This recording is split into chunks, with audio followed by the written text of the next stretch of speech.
నమస్తే. తెలంగాణ రాష్ట్రంలో గ్రామ పంచాయతీ ఎలక్షన్ జరుగుతూ ఉన్నాయి. కాంగ్రెస్ ప్రభుత్వం ఆలోచించి ఈ ఎలక్షన్ని నిర్వహిస్తూ ఉన్నారు. ఎందుకంటే ఈ 2 సంవత్సరాల కాలంలో మనము ఇచ్చిన హామీలు పూర్తి స్థాయిలో అమలు చేయలేరు. ఒకవేళ కనుక ఈ గ్రామ పంచాయతీ ఎలక్షన్స్ నిర్వహిస్తే మనకు ఎక్కువ శాతం ఓట్లు రాకపోతే, మన పార్టీ బలపరిచిన అభ్యర్థులు గెలవకపోతే మనకు ఇబ్బంది అయ్యే అవకాశం ఉంటుందన్న ఆలోచనలో భాగంగా ఆలోచించి విడతల వారీగా ఈ ఎలక్షన్స్ ప్రభుత్వం నిర్వహిస్తూ ఉన్నది. ఎలక్షన్ కమిషన్ నిర్వహిస్తూ ఉన్నారు. అయితే 3వ విడత గ్రామ పంచాయతీ ఎలక్షన్స్ ఇంకా రేపు నుంచి జరగబోతూ ఉన్నాయి అనుకుంటా. మొదటి విడత, 2వ విడత ఈ గ్రామ పంచాయతీ ఎలక్షన్స్ కంప్లీట్ అయినాయి. ఈ రిజల్ట్స్ చూస్తే తెలంగాణ సమాజానికి కావచ్చు ఒక స్పష్టత మాత్రం వస్తూ ఉన్నది.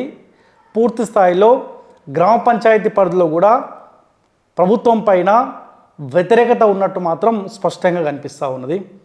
10 సంవత్సరాల బీఆర్ఎస్ పార్టీ పరిపాలన తెలంగాణ రాష్ట్ర ప్రజలు చూసారు. ఈ 2 ఏళ్ళ రేవంత్ పరిపాలన కూడా పబ్లిక్ చూస్తూ ఉన్నారు, అబ్జర్వ్ చేస్తూ ఉన్నారు. ఓవరాల్గా ఈ మొదటి 2వ విడత గ్రామ పంచాయతీ రిజల్ట్స్ ఒకసారి చూసినట్టయితే 2000 పైచిలకు గ్రామ పంచాయతీ పరిధిలో సర్పంచులుగా కాంగ్రెస్ పార్టీ సంబంధించిన అభ్యర్థులు వాళ్ళు గెలిచారనుకుంటా, బలపరిచిన అభ్యర్థులు. 1000 పైననేమో బీఆర్ఎస్ పార్టీ బలపరిచిన అభ్యర్థులు గెలిచినారు. కొంతమంది ఇండిపెండెంటు, బీజేపీ, సిపిఐ, సిపిఎం, ఇట్లా కొంతమంది గెలుచుకుంటా వచ్చినారు. నేను భువనగిరి నియోజకవర్గం గ్రామ పంచాయతీ సంబంధించి మాట్లాడబోతా ఉన్నాను. ఎందుకంటే నేను పదే ఈ నియోజకవర్గం పైన ఫోకస్ చేస్తూ ఉన్నా. ఎందుకు ఈ ఒక్క నియోజకవర్గం గురించే మాట్లాడుతూ ఉన్నంటే, నేను ఆడు చెప్పిన మార్పులో భాగంగా అక్కడి నుంచి కుమ్మం అనిల్ కుమార్ రెడ్డి కాంగ్రెస్ పార్టీ అభ్యర్థి గెలిచినాడు. ఆనాడు బీఆర్ఎస్ పార్టీకి ఓటేయొద్దు, మార్పు రావాల్సిన అవసరం ఉన్నది, మార్పు రాకపోతే బీఆర్ఎస్ పార్టీ 3వసారి అధికారంలోకి వస్తే తెలంగాణ రాష్ట్రం ఇబ్బంది పడే అవకాశం ఉంటుంది, పేద ప్రజలకు ఇబ్బంది అయ్యే అవకాశం ఉంటుందని చెప్పి ముఖ్యంగా భువనగిరి నియోజకవర్గంలో ఎక్కువ శాతం ఫోకస్ చేసిన, ప్రతి గ్రామాన్ని తిరిగే ప్రయత్నం చేసిన. ఆనాడు ఒక మాట చెప్పిన, మార్పులో భాగంగా ఎవరు గెలిచినా సరే వాళ్ళు ఇచ్చిన హామీ నెరవేర్చకపోతే బాధ్యత నేను తీసుకుంటా, మాట్లాడతా అని చెప్పిన. మార్పులో భాగంగా కాంగ్రెస్ నుంచి కుమ్మం అనిల్ కుమార్ రెడ్డి గెలిచిండు. 2 ఏళ్ళు అవుతా ఉంది. ఈ 2 ఏళ్ల కాలంలో మారింది ఏమీ లేదు. దానికంటే ముందు ఒక క్లారిటీ ఇస్తూ ఉన్నా. ఈ మధ్యకాలంలో ఈ గ్రామ పంచాయతీ ఎలక్షన్ సందర్భంగా నేను జలాల్పూరు, మెహన్ నగర్, ఇంద్రియాల ఈ 3 గ్రామ పంచాయతీ పరిధిలో పబ్లిక్ ఒపీనియన్ తీసుకున్నా. ఓపెన్గానే చెప్పిన, కాంగ్రెస్ పార్టీకి తప్ప ఎవరు గెలవబోతున్నారో వాళ్ళకు ఓటేయండి, ఆలోచించండి, ఇక్కడ పార్టీలను పక్కకు పెట్టండి, వ్యక్తిగతంగా ఆలోచించండి. ఎవరైతే మీరు గెలవక ముందు ఎవరైతే మీకు సేవా కార్యక్రమాలు చేసిరో వాళ్ళకు ఓటేయండి అన్న మాట చెప్పినా, పబ్లిక్ దానికి అనుగుణంగానే కాంగ్రెస్ పార్టీ బలపరిచిన అభ్యర్థి కాకుండా వేరే పార్టీ సంబంధించిన 3 అభ్యర్థులకు మనం తిరిగిన గ్రామ పంచాయతీ పరిధిలో వాళ్ళకు అవకాశం ఇచ్చారు. వాళ్ళు గెలిచిన తర్వాత కూడా నేను ఒక వీడియో చేసిన, 100% ఏ డెవలప్మెంట్ కోసం అయితే పబ్లిక్ మీకు అవకాశం ఇచ్చారో ఆ దిశగా మీరు పనిచేయాలి, పని చేయకపోతే కూడా బాధ్యత నాదే అనే మాట కూడా చెప్పిన. ఈ క్రమంలో నాకు చాలామంది కాల్ చేస్తూ ఉన్నారు, ఎందుకు కాంగ్రెస్ పార్టీని మా ఎమ్మెల్యేని టార్గెట్ చేసుకుంటూ మాట్లాడుతూ ఉన్నావు అన్న మాట చాలామంది అంటూ ఉన్నారు. మీ అందరికీ నేను సింపుల్ ఒకటే సమాధానం చెప్పదలుచుకున్నా, దయచేసి నా పని నన్ను చేసుకొనివ్వండి. గతంలో బీఆర్ఎస్ పార్టీ అధికారంలో ఉన్నప్పుడు అదే భువనగిరి నియోజకవర్గం సంబంధించి ఆనాడు ప్రభుత్వం చేస్తున్న నిర్ణయాల పట్ల ప్రజలకు ఇబ్బంది అవుతూ ఉంటే ఆనాడు మాట్లాడినా, ఇప్పుడు కాంగ్రెస్ పార్టీ ఎమ్మెల్యే కుమ్మం అనిల్ కుమార్ రెడ్డి ఉన్నాడు, ఆయన తీసుకున్న నిర్ణయాల పట్ల, ఆయన ఇచ్చిన హామీల పట్ల ప్రజలు ఇబ్బంది పడుతున్నారు. కాబట్టి నా ప్రతిపక్ష బాధ్యత, మీడియా అన్నప్పుడు ప్రతిపక్ష హోదాలో ఉండాలి కాబట్టి నేను ప్రజల కోసమే మాట్లాడుతూ ఉన్నాను, నాకు ఏ పార్టీతో సంబంధం లేదు. దయచేసి నాకు పదే ఈ అంశం పట్ల కాల్ చేసి నువ్వు ఆ పార్టీకి అమ్ముడు పోయినావు, ఈ పార్టీకి అమ్ముడు పోయినావు, మా ఎమ్మెల్యే ఎందుకు టార్గెట్ చేస్తావు నువ్వు, కాంగ్రెస్ పార్టీ ఎందుకు టార్గెట్ చేస్తావు నువ్వు, దయచేసి ఈ మాటలు నాకు అనకండి. ఎందుకంటే నా పని నేను ప్రజల పక్షాన నిలబడితే రేపు పొద్దుగాల కాంగ్రెస్ పార్టీ కార్యకర్తలకు కూడా మేలు జరిగే అవకాశం ఉంటుంది. ఇప్పటికే భువనగిరి నియోజకవర్గంలో ఏం జరుగుతుందో మీకు అందరూ తెలుసు. బీసీలు రాజకీయం చేయలేని పరిస్థితి, వాస్తవాలు ఏందో మీకు తెలుసు. నేను మాట్లాడడం వల్ల ఎంతో కొంత మీలాంటి వాళ్ళకు కాస్త ఫ్రీడమ్ వచ్చే అవకాశం ఉంటుంది, మాట్లాడుకునే అవకాశం ఉంటుంది, రాజకీయంగా లబ్ధి పొందే అవకాశం ఉంటుంది, రాజకీయ అవకాశాలు వచ్చే అవకాశం ఉంటుంది.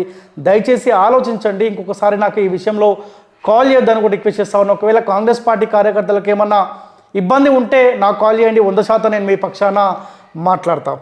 ఇక ఒకసారి ఈ భువనగిరి నియోజకవర్గానికి సంబంధించి 4 మండలాలు ఉన్నాయి.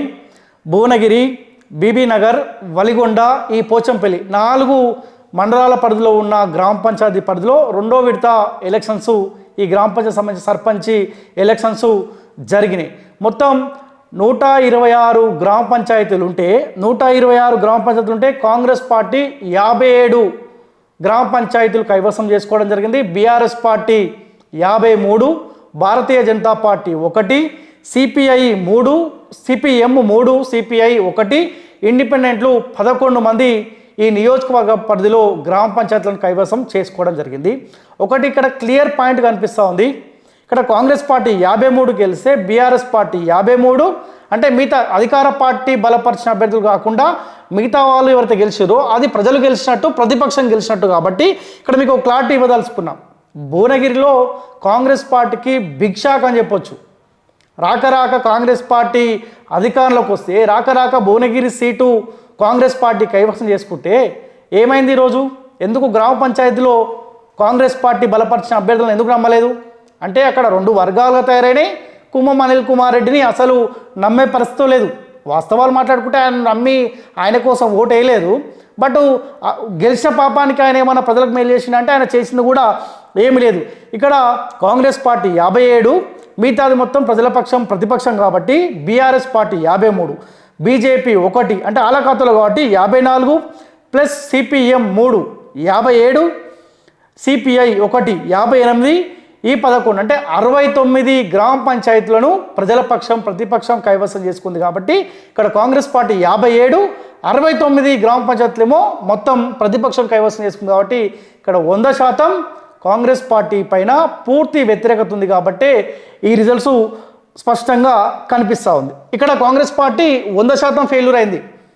వీళ్ళు నమ్ముకుందే గ్రామ పంచాయతీలని, గ్రామంలో ఉన్న పేదోళ్ళ ఓట్లను నమ్ముకున్నారు. మేము సంక్షేమ పథకాలు ఇస్తూ ఉన్నాం, ఉచిత బస్సు ఇస్తూ ఉన్నాం, కరెంట్ ఇస్తూ ఉన్నాము, ఇవన్నీ ఉద్దరముచ్చట్లు చెప్పారు కదా. అంటే గ్రామాలలో కూడా పేద ప్రజలు కుమ్మం అనిల్ కుమార్ రెడ్డిని కాంగ్రెస్ పార్టీ నమ్మట్లే అని స్పష్టంగా అర్థమవుతా ఉంది. ఇప్పటికైనా కాస్త అందుబాటులో ఉండండి, ఏ హామీలు అయితే ఇచ్చారో ఆ దిశగా పనిచేస్తే మంచిగా ఉంటుంది. దానికంటే ఇంపార్టెంట్ ఏంటంటే ఒలిగొండ మండలం కుమ్మం అనిల్ కుమార్ రెడ్డి సొంత మండలం.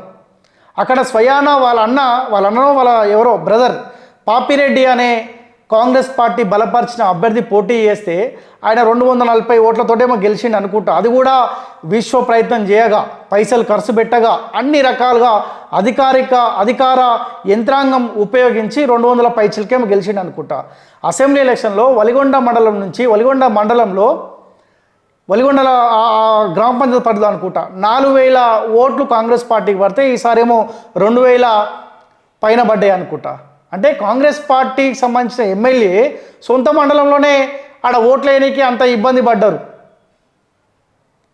అరే అట్లీస్ట్ ఇతర మండలాల్లో సరే నీకు సంబంధం లేదు అనుకుందాం, నీ సొంత మండలాలనే నీకు సంబంధించిన మీ బ్రదర్ పోటీ చేసినా అక్కడ ఇబ్బందికర పరిస్థితి ఎదురైనాయి. అంటే పరిస్థితి భువనగిరి నియోజకవర్గంలో ఎంత దారుణంగా కాంగ్రెస్ పార్టీ పరిస్థితి తయారైందో ఒకసారి ఊహించుకోవాలి. ఇంకోటి ఇక్కడ ఎంపీ వర్గం ఎమ్మెల్యే వర్గం తయారైంది.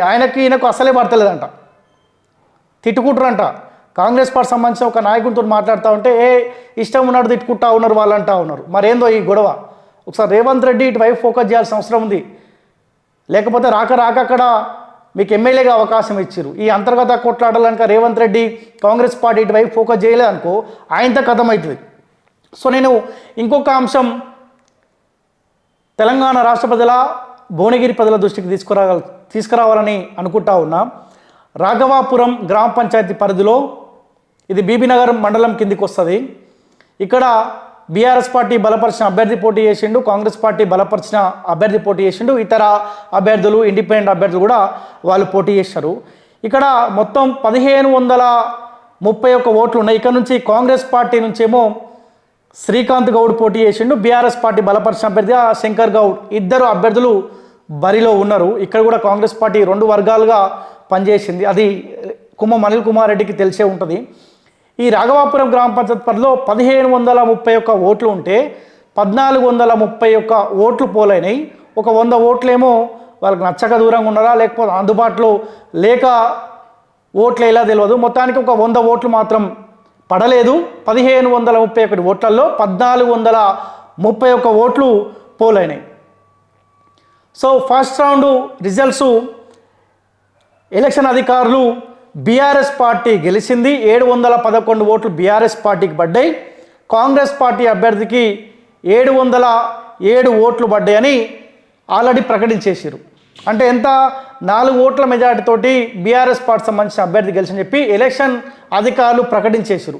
ప్రకటించిన తర్వాత మళ్ళీ కాంగ్రెస్ పార్టీ సంబంధించిన అభ్యర్థి నాకు డౌట్గా ఉన్నది, మళ్ళీ రీకౌంటింగ్ చేయాల్సిన అవసరం ఉంది అన్నప్పుడు మళ్ళీ రీకౌంటింగ్ చేస్తే కాంగ్రెస్ పార్టీ అభ్యర్థికి బీఆర్ఎస్ పార్టీ అభ్యర్థికి ఏదైతే 711 ఓట్లు పడ్డాయో అందులో నుంచి మీకు 7 ఓట్లు చెల్లని అని చెప్పి 711 ఓట్ల నుంచి 7 ఓట్లని మైనస్ చేసారు. మైనస్ చేసిన తర్వాత ఆల్రెడీ నాకు 707 ఓట్లు కాంగ్రెస్ పార్టీ సంబంధించిన అభ్యర్థికి ఉన్నాయి కదా. సో 711 బీఆర్ఎస్ పార్టీ అభ్యర్థి నుంచి 7 ఓట్లు మీకు రాంగ్ ఓట్లు పడ్డాయి, ఇవి కరెక్ట్ లేవని చెప్పి తొలగించడంతో ఈయనకేమో 7 ఓట్లు తొలగిస్తే 704 ఓట్లేమో బీఆర్ఎస్ పార్టీకి అభ్యర్థికి వచ్చినాయి. 707 ఓట్లు ఆల్రెడీ కాంగ్రెస్ పార్టీ అభ్యర్థికి ఉన్నాయి కాబట్టి కాంగ్రెస్ పార్టీ అభ్యర్థి గెలిచేసిండు 3 ఓట్లతోటి అని చెప్పి ఎలక్షన్ అధికారులు ప్రకటించారంట. ఇక్కడ సమాధానం చెప్పాలి. ఇదేమో MLA election, MLC, MP elections కాదు కదా. ఏం పని? ఒక గ్రామ పంచాయతీ పరిధిలో, రాఘవాపురం గ్రామ పంచాయతీ పరిధిలో ఎలక్షన్స్ జరిగితే వందలాది మంది పోలీసు వాళ్ళంట, అధికారి పార్టీకి సంబంధించిన మొత్తం యంత్రాంగం మొత్తం అక్కడే ఉన్నారంట. ఇప్పుడు ఎలక్షన్ కమిషన్ కూడా, ఎలక్షన్ అధికారులు కూడా సమాధానం చెప్పాల్సిన బాధ్యత మీ పైన 100% ఉంది. ఏం నిద్రపోయి కౌంటింగ్ చేశారా? లేకపోతే మీరు 1431 ఓట్లు లెక్కించడంలో సెకండ్ రౌండ్ రీకౌంటింగ్ చేస్తే 7 ఓట్లు కరెక్ట్ లేవు, ఇవి రాంగ్ ఓట్లు అని చెప్పి మీరు తొలగించారంటే మరి మొదటిసారి కౌంటింగ్ చేసినప్పుడు నిద్రపోయి కౌంటింగ్ చేసిరా? ఏజెంట్లను మొత్తం కన్ఫ్యూజ్ చేసి పడేసిరంట. సెకండ్ రౌండ్ రీకౌంటింగ్ జరుగుతున్నప్పుడు బీఆర్ఎస్ పార్టీ సంబంధించిన ఏజెంట్ ఎవరైతే ఉంటారో ఆయన్ని ఇబ్బంది పెట్టి ఏదో రకంగా మ్యానిపులేట్ చేసి 7 ఓట్లు రాంగ్ ఓట్లు అని చెప్పేశారంట. ఇక్కడ ఫెయిల్యూర్ ఎవరయ్యారు? ప్రభుత్వం అయింది. ఎలక్షన్ సంబంధించిన అధికారులు ఫెయిల్ అయినారు. ఎలక్షన్ కమిషన్ 100% సమాధానం చెప్పాలి. 1431 ఓట్లలో మీరు ఖాళీగా ఓట్లను కౌంటింగ్ చేస్తున్నప్పుడు 7 ఓట్లని మీరు రాంగ్ ఉన్నాయని గుర్తించలేకపోయారంటే ఏమైనా జరిగిందా? అధికార పార్టీ సంబంధించిన ఒత్తిళ్లకు ఇక్కడ ఎలక్షన్ అధికారులు ఏమన్నా తలొగ్గిరా అన్న చర్చ బలంగా జరుగుతూ ఉన్నది. వాళ్ళు కొద్దిసేపటి క్రితమే కలెక్టర్ గారికి సంబంధిత అధికారులకు కూడా కంప్లైంట్ ఇచ్చినట్టు తెలుస్తూ ఉన్నది. ప్రమాణ స్వీకారం చేయకముందే క్లారిటీ ఇవ్వాల్సిన అవసరం ఉంది. దానికి తోడు 1531 ఓట్లలో 1431 ఓట్లే పడ్డాయి కదా. మిగతా 100 సీట్లు ఉంటాయి కదా. చలో ఆ 100 సీట్లు బయట పెట్టండి. ఎందుకు బయట పెట్టట్లేదు? అరే అడిగితే సమాధానం చెప్పట్లేదంట. 100% నాకు కూడా ఇక్కడ అనుమానం వస్తూ ఉన్నది. ఈ 1400 ఓట్లలో ఎట్టి పరిస్థితుల్లో రాంగ్ జరిగే అవకాశం ఉండదు. కావాలనే రీకౌంటింగ్ పేరుతోటి అక్కడున్న ఏజెంట్లని మ్యానిపులేట్ చేసి కాంగ్రెస్ పార్టీ గెలుపు కోసం ఇక్కడ ఎలక్షన్ అధికారులు కూడా పనిచేసినట్టు స్పష్టంగా అనిపిస్తూ ఉంది. కలెక్టర్ గారికి సంబంధిత అధికారులకు రిక్వెస్ట్ చేస్తూ ఉన్నాం, ఒక్కసారి ఎంక్వైరీ చేయండి. ఎందుకంటే ఈ ఎలక్షన్స్ మీద కూడా నమ్మకం ఉండదు. అరే ఎలక్షన్ అధికారులే నిద్రపోయి కౌంటింగ్ చేశారు, ఇంకేం నమ్మకం ఉంటుంది అన్న ఆలోచన ప్రజలు వచ్చే అవకాశం ఉంటుంది. ఎవరైతే ఎలక్షన్ అధికారులు కౌంటింగ్లో పాల్గొన్నారో, ప్రభుత్వ యంత్రాంగం ఉందో వాళ్ళని ఇమీడియట్లీ సస్పెండ్ చేయాలి. ఇంకో ఎలక్షన్లలో వాళ్ళు పాల్గొనకుండా చర్యలు తీసుకోవాలి. ఇప్పుడు ఏమవుతుంది? ఫస్ట్ కౌంటింగ్లో బీఆర్ఎస్ పార్టీ సంబంధించిన అభ్యర్థి గెలిచిండు కదా. సెకండ్ కౌంటింగ్లో బీఆర్ఎస్ పార్టీ అభ్యర్థి గెలవలేదు, రాంగ్ ఓటింగ్ పోల్ అయిందని చెప్పి కాంగ్రెస్ పార్టీ అభ్యర్థి గెలిచిండు అన్నారు అనుకో. ఒకవేళ కనుక ఆయనకు హెల్త్ ఇష్యూసా లేకపోతే మన నుండి స్ట్రోక్ వచ్చి చనిపోతే దానికి బాధ్యత ఎవరు? ఎలక్షన్ కమిషన్ బాధ్యత వహిస్తుందా? నేను గెలిచిన ఎమ్మడే గెలవలేదు అంటా ఉన్నారని చెప్పి ఆయనకి ఏమైనా ఇబ్బందికర పరిస్థితులు వస్తే ఎవడు బాధ్యత వహించాలి? 100% రాఘవాపురం గ్రామ పంచాయతీ పరిధిలో జరిగిన ఎలక్షన్ల పైన మాకు అనుమానం 100% ఉంది. ఏ కంప్లైంట్ అయితే సంబంధిత బీఆర్ఎస్ పార్టీ బలపరిచిన అభ్యర్థి ఇచ్చినాడో దయచేసి కలెక్టర్ కావచ్చు, ఎలక్షన్ అధికారులు మళ్ళీ ఎంక్వైరీ చేయాల్సిన అవసరం ఉంది. ఎన్ని పోల్ అయినాయి, ఎన్ని పోల్ కాలేదు, అవి మళ్ళీ ఆ గ్రామ పంచాయతీ పరిధిలో పబ్లిక్ ముందు ఓపెన్గా బయట పెట్టాల్సిన అవసరం ఉన్నది. ఇప్పటికైనా ఇటువంటి చిల్లర కార్యక్రమాలు బంద్ చేసుకోండి. ఆల్రెడీ ప్రజలకు కాంగ్రెస్ పార్టీపై నమ్మకం పోయింది. ఇటువంటి రీకౌంటింగ్ పేరుతోటి మళ్ళీ పబ్లిక్ని మోసం చేయాలన్న ఆలోచన మీకుంటే రాబోయే ఎలక్షన్లో మీకు బొంద పెడతారు. ఓపెన్గా చెప్తా ఉన్నాం కదా. ఇంకో 2-3 నెలల మళ్ళీ మున్సిపల్ ఎలక్షన్లో పోతుండొచ్చు. నేను తిరుగుతా, నేను ఎట్టి పరిస్థితుల్లో వదిలిపెట్టా. పబ్లిక్ ఇబ్బంది పెడితే ఇటువంటి రిజల్ట్స్ వచ్చిన తర్వాత ఫస్ట్ రౌండ్ కౌంటింగ్ చేస్తే బరాబర్ బీఆర్ఎస్ అయినా గెలిచాడు, సెకండ్ రీకౌంటింగ్ పెరిగానే 7 ఓట్లు ఓన్లీ కాంగ్రెస్ పార్టీ సంబంధించిన అభ్యర్థియే రాంగ్ ఓట్లు అవుతాయా? మరి 7 ఓట్లు అయినప్పుడు 2-3 ఓట్లు కాంగ్రెస్ పార్టీ సంబంధించిన అభ్యర్థి కూడా రాంగ్ ఓట్లు కావాలి కదా. ఓన్లీ బీఆర్ఎస్ పార్టీ సంబంధించిన అభ్యర్థి 7 ఓట్లు రాంగ్ ఓట్లు అయినప్పుడు కాంగ్రెస్ పార్టీ సంబంధించిన ఓట్లు ఎందుకు రాంగ్ ఓట్లు కావు? ఇక్కడనే మాకు అనుమానాలు వస్తూ ఉన్నాయి. సో దయచేసి ఏ కంప్లైంట్ అయితే పిలిచారో ఆ కంప్లైంట్ బేస్ చేసుకొని మళ్ళీ ఒకసారి ఎంక్వైరీ చేయాల్సిన అవసరం ఉంది. ఎంక్వైరీ చేయకపోతే ఇక్కడ బీఆర్ఎస్ పార్టీ కాంగ్రెస్ పార్టీ గెలిచింది అన్నారనుకో, సో 100% భవిష్యత్తులో కాంగ్రెస్ పార్టీ పైన తిరుగుబాటు మొదలవుతుంది. ఆల్రెడీ తిరుగుబాటు మొదలైంది. 69 మంది ప్రజల పక్షం ప్రతిపక్షం గెలిచింది. ఇక్కడ 57 మంది కాంగ్రెస్ పార్టీ సంబంధించిన బలపరిచిన అభ్యర్థులు గెలిచారంటే ఇక్కడ కుమ్మం అనిల్ కుమార్ రెడ్డి నైతికంగా ఓడిపోయినట్టే. ఏం సమాధానం చెప్తావు రేపు పొద్దున మీ ప్రభుత్వానికి, మీ కాంగ్రెస్ పార్టీకి ఏం సమాధానం చెప్తావు? సో 100% భువనగిరి నియోజకవర్గంలో ఏం జరిగినా కానీ దయచేసి నా దృష్టికి తీసుకొచ్చే ప్రయత్నం చేయండి. 100% ప్రజల పక్షాన పక్కా తెలంగాణ నిలబడుతుంది, కొట్లాడుతుంది. ఆనాడు బీఆర్ఎస్ పార్టీ అధికారంలో ఉన్నప్పుడు ప్రతిపక్ష హోదా నేను మాట్లాడినా, ఈనాడు కాంగ్రెస్ పార్టీ అధికారంలో ఉంది, మళ్ళీ ప్రజల పక్షమై మాట్లాడతా. దయచేసి ప్రజలు కూడా పక్కా తెలంగాణకు సహకరించండి. నాకు ఏ పార్టీతో సంబంధం ఉండదు, సంబంధాలు పెట్టుకొని కూడా నేను ప్రజల పక్షం ఉంటేనే ప్రజలకు మేలు జరిగే అవకాశం ఉంటుంది. దయచేసి ఆలోచించండి. ఈ వీడియో రాష్ట్ర వ్యాప్తంగా షేర్ చేసే ప్రయత్నం అండి. రాఘవాపురంలో న్యాయం జరగాల్సిందే. న్యాయం జరగకపోతే భవిష్యత్తులో కాంగ్రెస్ పార్టీకి బుద్ధి చెప్తాం. మాకు అనుమానాలు వస్తూ ఉన్నాయి. ఒకటి క్లియర్గా అడుగుతా ఉన్నా, మళ్ళీ 1531 ఓట్లు ఉంటే 1431 ఓట్లు పోలైనాయి కదా, 100 ఓట్లు పోలు కాలే కదా. చలో ఆ 100 సీట్స్ మాకు రిటర్న్ ఇవ్వండి. మొదటిసారి కౌంటింగ్ చేసినప్పుడు బీఆర్ఎస్ పార్టీ సంబంధించిన అభ్యర్థి ఎట్లా గెలిచిండు, రీకౌంటింగ్ పేరుతోటి కాంగ్రెస్ పార్టీ సంబంధించిన అభ్యర్థి ఎట్లా గెలిచిండు, ఓన్లీ కాంగ్రెస్ పార్టీ సంబంధించిన అభ్యర్థి సంబంధించిన 7 ఓట్లు ఎట్లా రాంగ్ ఓట్లు అయినాయి కూడా ఎలక్షన్ అధికారులు సమాధానం చెప్పాలి. ఇక్కడే మాకు అనుమానం వస్తూ ఉంది.